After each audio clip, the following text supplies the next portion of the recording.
Jhang Chiniot main road अड्डा वैनसां वाला जो चनियोट शहर से चंद किलोमीटर के फासले पर आता है। जिस तरह जिला चनियोट का फर्नीचर मशहूर है, उसी तरह वैनसां वाला का गुड़ भी मशहूर है। इस जगह पर गन्ने के रस से गुड़ तैयार किया जाता है जो मिलावट से पाक है। ये एक अनमोल किस्म का और मुख्तलिफ इकसाम की मेवा जात से तैयार किया जाता है।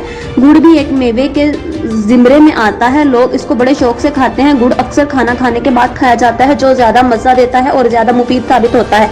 उसके साथ साथ ये गुड़ हाजमादार भी होता है। इसको बनाने और तैयार करने में बहुत ज्यादा मेहनत करनी पड़ती है।